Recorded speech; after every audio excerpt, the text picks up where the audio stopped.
Pues ayer la Suprema Corte de Justicia de la Nación aceptó discutir el caso de Ricardo Adair, un joven de 24 años con discapacidad intelectual y síndrome de Asperger, que anhela tomar sus propias decisiones, las decisiones al respecto de su propia vida.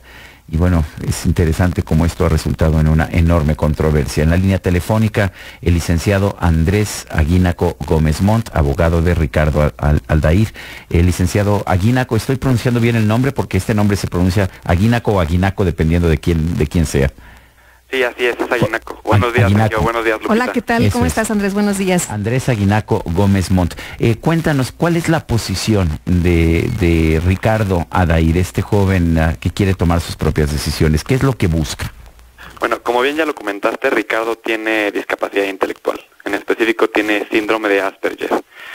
Y Ricardo, como muchas personas con discapacidad intelectual, ha sido declarado en estado de interdicción. El estado de interdicción es una medida jurídica para que un tercero, un tutor, lo supla en su voluntad y tome todas las decisiones jurídicas y civiles relevantes de su vida. Entonces lo que está pidiendo Ricardo es que, pese a su discapacidad, que es clara y notoria, él pueda reasumir el control de su vida. Él considera que la tutela, que el estado de interdicción lo anula como ser humano. Entonces se están exigiendo dos cosas. Primero, se está pidiendo que se declare la inconstitucionalidad del estado de interdicción en general. Y segundo, se está pidiendo que se obligue a la Asamblea Legislativa del Distrito Federal y también al titular del Ejecutivo del Distrito Federal a que empiecen a implementar salvaguardias adecuadas para que Ricardo pueda ejercer su voluntad.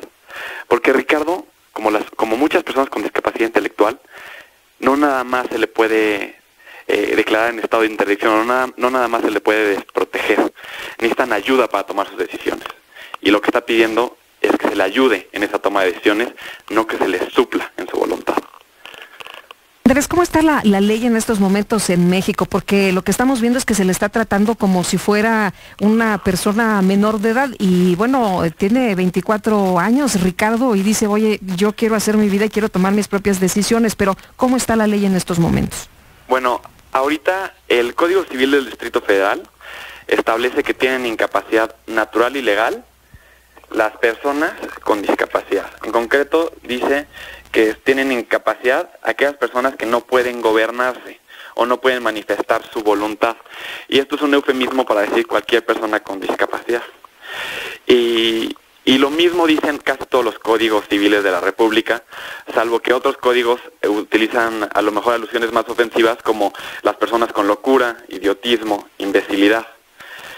Y esto se ha creado o se ha convertido en un instrumento para que todas las personas con discapacidad intelectual se les declare en estado de interdicción y no se les reconozca validez a sus decisiones jurídicas. ¿Qué tipo de decisiones querría tomar Ricardo? Bueno, la declaratoria de interdicción es categórica, se refiere a todas.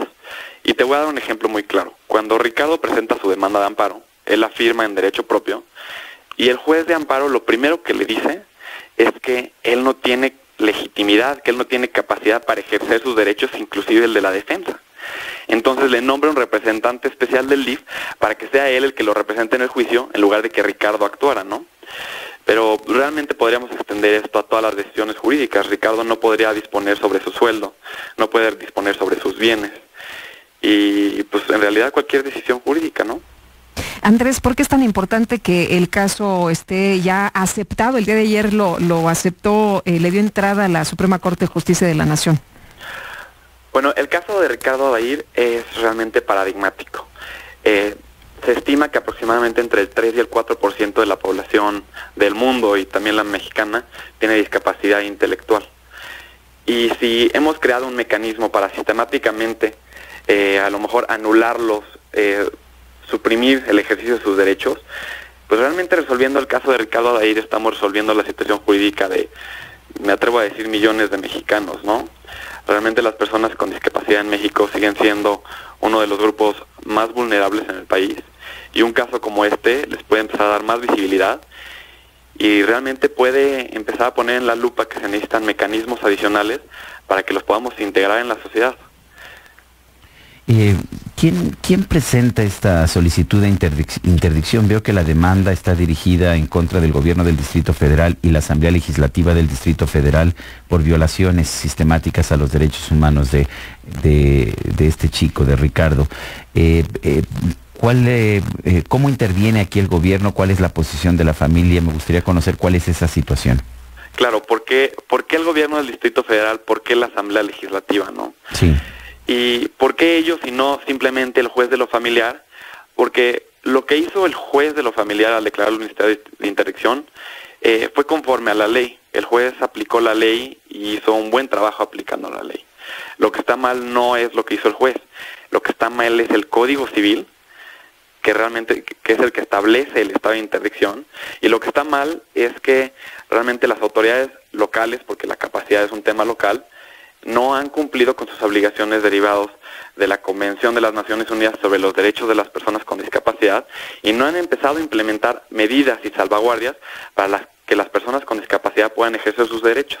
Entonces realmente la demanda de amparo es contra ellos, primero, pues porque ellos son los que legislaron el Código Civil. Y segundo, porque ellos son los que han omitido implementar las salvaguardias necesarias para que Ricardo y otras personas en su situación puedan desenvolverse y ser parte de la sociedad mexicana.